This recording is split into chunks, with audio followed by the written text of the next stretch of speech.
जय मसीह की। Praise the Lord. आशा करते हैं कि आप प्रभु में आनंदित होंगे। प्रभु के प्रियो, श्राप से खतरनाक सलाह है।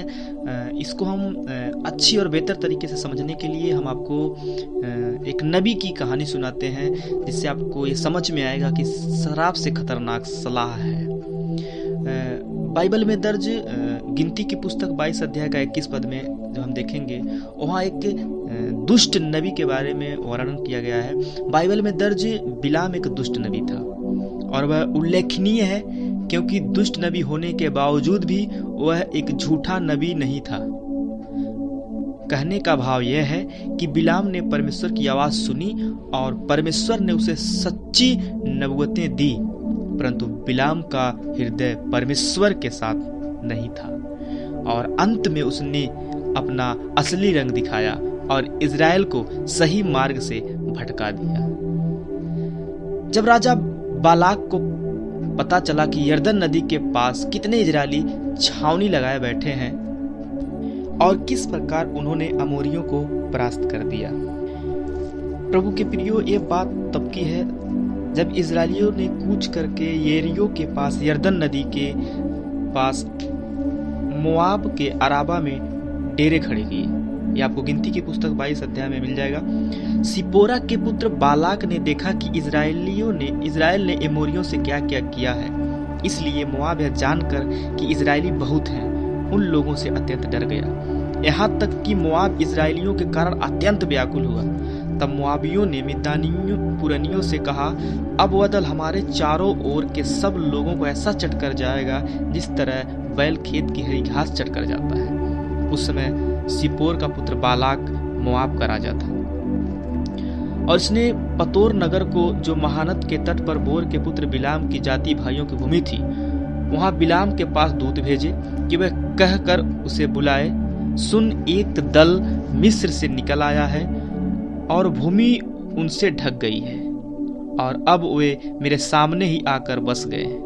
इसलिए आ और उन लोगों को मेरी निमित्त श्राप दे, क्योंकि वे मुझसे अधिक बलवंत हैं। तब संभव है कि हम उन पर जयवंत हों और हम सब इनको अपने देश से मारकर निकाल दें, क्योंकि यह मैं जानता हूं कि जिसको तू आशीर्वाद देता वह धन्य होता है और जिसको तू श्राप देता है वह श्रापित होता है।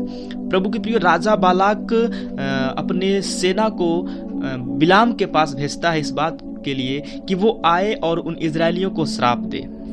जब बिलाम को एक खबर मिली, बिलाम ने अपने गधे पर काठी कसी और संदेशवाहकों के साथ चल पड़ा, परंतु परमेश्वर ने बिलाम से पहले ही कह चुका था कि वह इजरायलियों को पर श्राप नहीं बल्कि आशीष की बातें करे। बिलाम के जाने पर परमेश्वर क्रोधित हो गया और उसका रास्ता रोकने के लिए उसने एक स्वर्गदूत को भेजा। गधे ने स्वर्गदूत देख लिया, जबकि बिलाम उसे नहीं देख पाया और रुक गया। जब बिलाम ने गधे की पिटाई की तो परमेश्वर ने गधे को मनुष्य की आवाज में बोलने की क्षमता दी, जिसने बिलाम से कहा कि उसने उसे क्यों पीटा। तब परमेश्वर ने बिलाम की भी आंखें खोल दी कि वह भी स्वर्गदूत को देख सके। जब बिलाम पहचान गया कि मोआब जाने का फैसला करके उसने पाप किया है, तो उसने घर लौट जाने की बात कही, परंतु स्वर्गदूत ने कहा कि वह मोआब को जाए और वही बोले जो परमेश्वर उससे कहेगा। जब बिलाम की मुलाकात बालाक से हुई तो उसने इजरायलियों पर श्राप बोलने की बजाय आशीषें बोलना शुरू कर दिया। बालाक क्रोधित हो गया, परंतु बिलाम ने उससे कहा कि वह परमेश्वर की बताए हुए शब्दों से आगे नहीं बढ़ सकता। तब बिलाम ने बालाक को नबूवत करके बताया कि भविष्य में इजराइल के हाथों मोआब और उसके आसपास के देशों का विनाश हो जाएगा। तब बिलाम और बालाक अपने अपने घर लौट गए, परंतु बाद में बिलाम ने बालाक से धन कमाने का रास्ता निकाला। प्रभु के प्रियो, यहाँ पे आया और उसको श्राप नहीं दिया बल्कि आशीष की बातें बोली और आशीष ही दिया, परंतु बाद में उसके मन में लालच आया और उसने पैसा कमाने का रास्ता निकाला। उसने बिलाम ने मोआबियों को बताया कि किस प्रकार वे इजरायलियों को नाश कर सकते हैं। उन्होंने सलाह दिया कि वे वेश्याओं की और मूर्ति पूजा तथा इजरायलियों को फंसा सकते हैं। वह इजरायलियों पर स्वयं तो श्राप नहीं बोल पाया, इसलिए उसने ये योजना बनाई कि इजरायली स्वयं अपने ऊपर श्राप लाएं। प्रभु के प्रियो, कभी कभी शैतान ऐसे काम आपके जीवन में करता ताकि आप स्वयं अपने ऊपर श्राप लाएं। स्वयं शैतान आपको श्राप नहीं दे सकता, पर आपके द्वारा कुछ ऐसा कराने को करता है, आपको ऐसा उस्काता है कि आप स्वयं अपने ऊपर श्राप लाएं। प्रभु के प्रियो, यहाँ जाने के बाद वहाँ पे ये श्राप नहीं दिया बल्कि सलाह दिया कि इनमें वेश्याओं को छोड़ दिया जाए, मूर्ति पूजा पैदा कर दिया जाए।